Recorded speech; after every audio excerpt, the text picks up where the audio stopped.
नमस्कार दर्शकों, स्वागत है आपका अपने प्रकाश न्यूज़ पर। आज हम अपने दर्शकों को बताएंगे कि कैसे ललितपुर उत्तर प्रदेश के अनुदेशक प्रमोद सोनी ने आर्थिक तंगी की वजह से आत्महत्या कर ली और घर में जवान बेटे की मौत को देखकर उसकी मां ने भी छत से कूदकर अपने प्राण त्याग दिए। अपने राज्य सरकार को त्वरित निर्णय लेते हुए इसी विषय पर उत्तर प्रदेश पीटीआई टीचरों के वकील डॉक्टर एपी सिंह ने कहा कि अनुदेशकों की लगातार तेजी से हो रही आत्महत्याओं को रोकना चाहिए। आर्थिक तंगी की वजह से मौतें किसी भी प्रदेश सरकार के लिए अत्यंत ही शोचनीय विषय हैं। फिर डबल इंजन की सरकार का क्या महत्व रह जाएगा। सुप्रीम कोर्ट के वकील डॉक्टर एपी सिंह ने प्रेस क्लब इलाहाबाद उत्तर प्रदेश में उत्तर प्रदेश अनुदेशक संघ के बैनर तले आयोजित पत्रकार वार्ता में व्यक्त किए। उत्तर प्रदेश राज्य के उच्च प्राथमिक विद्यालय में कार्यरत पीटीआई टीचर अनुदेशकों को 17,000 रुपये मानदेय दिए जाने को लेकर इलाहाबाद उच्च न्यायालय की सिंगल बेंच के फैसले को राज्य सरकार ने विशेष अपील में चुनौती दी थी। राज्य सरकार की विशेष अपील पर इलाहाबाद उच्च न्यायालय के चीफ जस्टिस राजेश बिंदल और जस्टिस जे मुनीर की विशेष खंडपीठ के समक्ष विशेष सुनवाई लगातार चल रही है। यूपी के 27,555 शिक्षकों अनुदेशकों की तरफ से सुप्रीम कोर्ट नई दिल्ली से भारत के जाने माने वकीलों में शुमार डॉक्टर एपी सिंह अनुदेशकों की तरफ से मुख्य न्यायाधीश की बेंच के समक्ष अनुदेशकों का पक्ष रख रहे हैं। फिर भी आर्थिक तंगी से जूझ रहे अनुदेशक आत्महत्या करने पर मजबूर हो रहे हैं।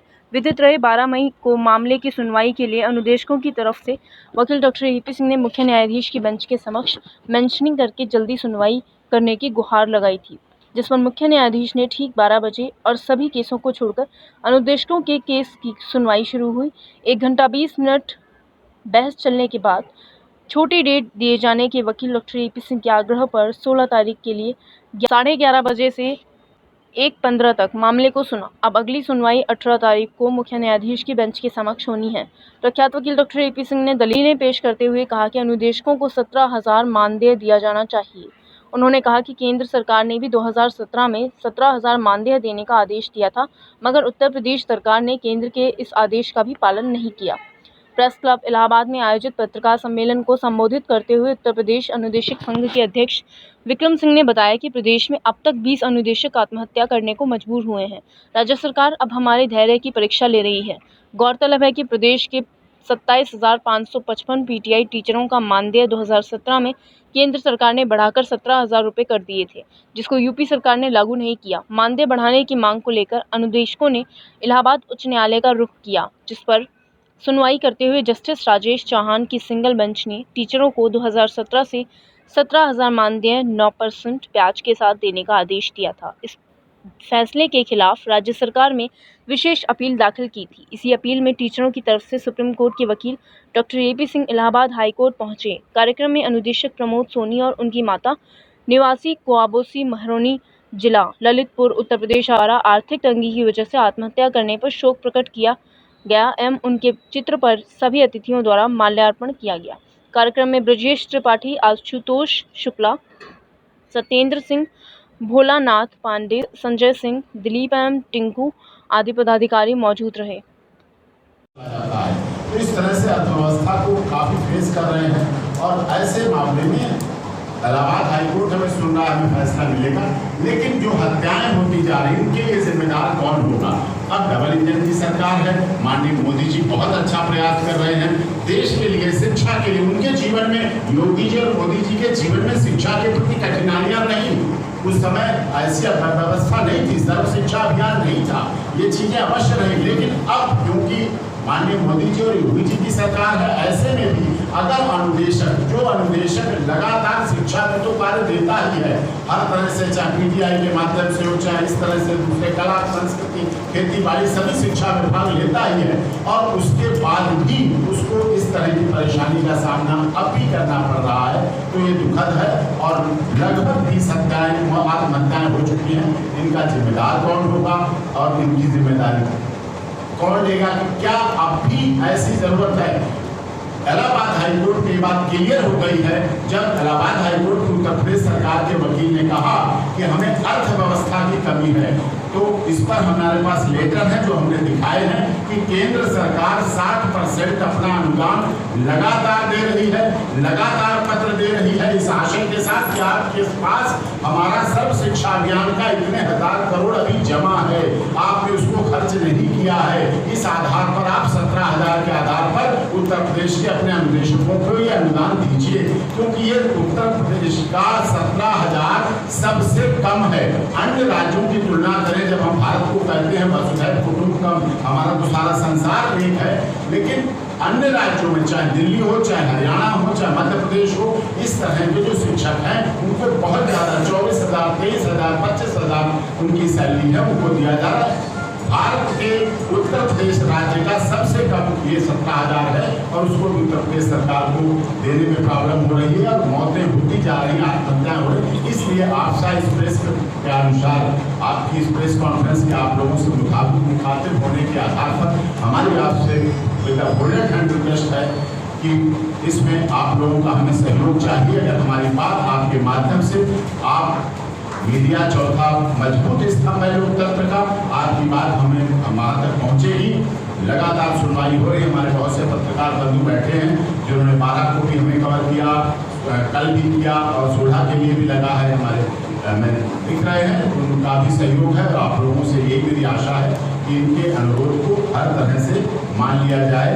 ये हमारे विक्रम सिंह जी हैं, अपने परिषदीय निदेशक कल्याण एसोसिएशन के अध्यक्ष हैं और पदाधिकारी हैं, उपस्थित हैं यहाँ पर, और भी हमारे अलग हैं। कुछ लोग हमारे उस ललितपुर में गए हुए हैं जिसके क्योंकि उसके यहाँ ऐसी मौत हुई है, 6 महीना पहले उसकी पत्नी की मौत हुई, अब उसके बेटे की मौत हुई और माता की मौत हुई। 6 महीने में 3 मौतें हो गई हैं और ये बड़ा ही दुखद है। बात उन तक पहुँचनी चाहिए कि आप गुजरात में जो ज़्यादा सैलरी दे रहे हैं, जहाँ आप मुख्यमंत्री थे, अब जहाँ के आप मेंबर ऑफ पार्लियामेंट हैं और जहाँ से आप प्रधानमंत्री देश की सबसे बड़ी अदालत में पहुँचे हैं, वहाँ के अनुदेशकों के लिए आप 60% दे रहे हैं, बहुत अच्छी बात। लेकिन उत्तर प्रदेश सरकार से 60 और 40 मिलवा के हमें दिला तो दीजिए।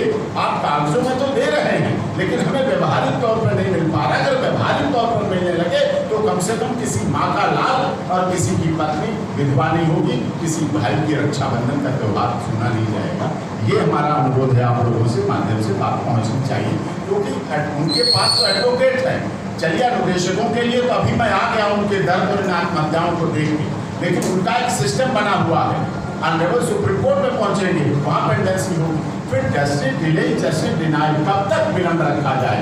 आपके ऑनरेबल हाई कोर्ट ने ही तो फैसला दिया था, यही honourable high court chief justice बनते हैं, यही honourable chief justice of India supreme court पहुंचते हैं। सिस्टम तो वही है, प्रोसेस तो वही है। ये फैसला कहीं पाकिस्तान या चाइना से नहीं आया साहब, तो कोई चैलेंज करने की बात है, हमारे उत्तर प्रदेश के ही न्यायाधीश ने दिया, इसलिए उसको मान लेना चाहिए। और दूसरी बात आपने बहुत इम्पोर्टेंट कही, किस तरह से देखिए, honourable chief justice of India ने अभी पिछले हफ्ते रमन्ना साहब ने माननीय मोदी जी को कहा, मैं उस कार्यक्रम में था, दिल्ली सुप्रीम कोर्ट का लाइफ टाइम मेंबर होने की वजह से कार्ड आ जाते हैं और आप लोगों की कृपा है बुला लिया जाता है, और आप लोगों का धन्यवाद करता हूँ जो मैं बोल देता हूँ। वहाँ ये बात उठी कि इतने केस हैं, इतनी केसों की पेंडेंसी है जिसका बर्डन सुप्रीम कोर्ट पर और हाई कोर्ट पर है, ये बात उठी।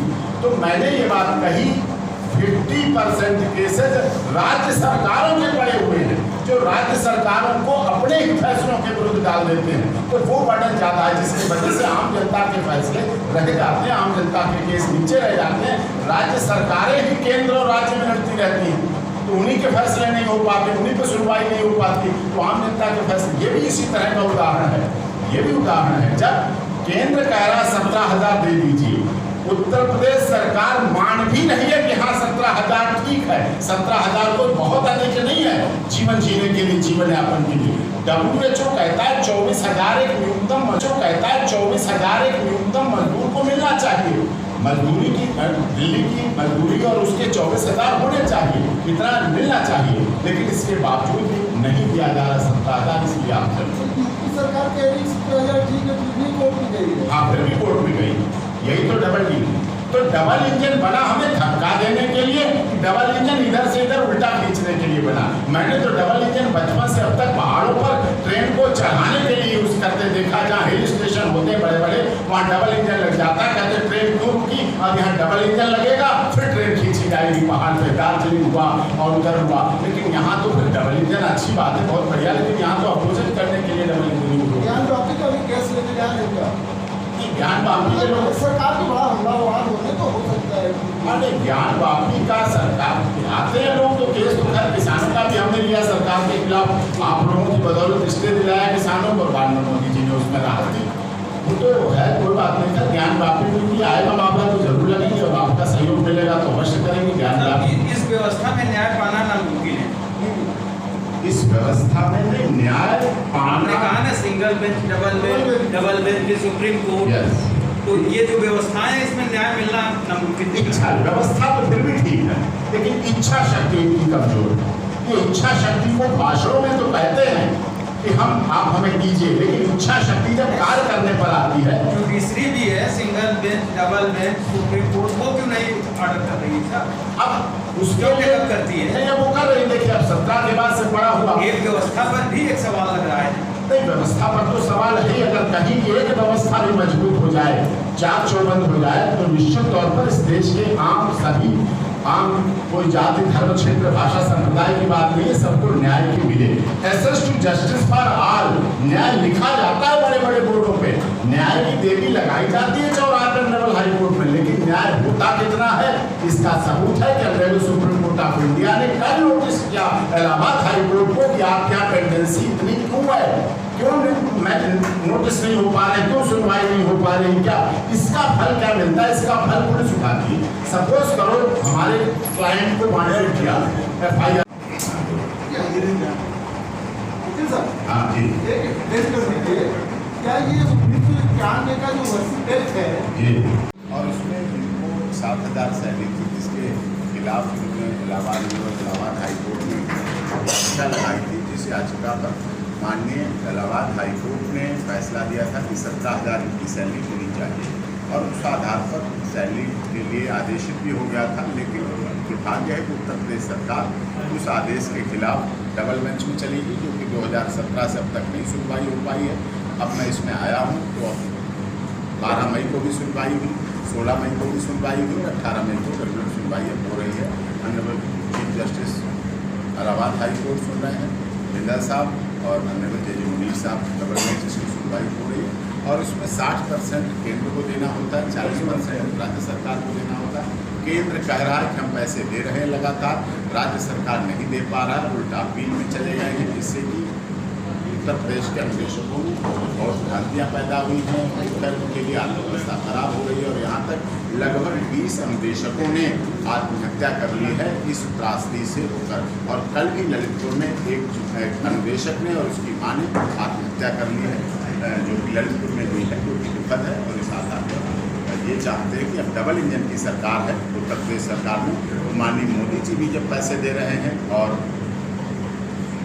उत्तर प्रदेश सरकार भी कर रही है शिक्षा के लिए कार्य, सब शिक्षा अभियान पर उतरना चाहिए, क्योंकि जो अन्वेषक हैं वो लगातार शिक्षा के अलावा और भी कई कार्यों में राज्य सरकारों का सहयोग करते हैं।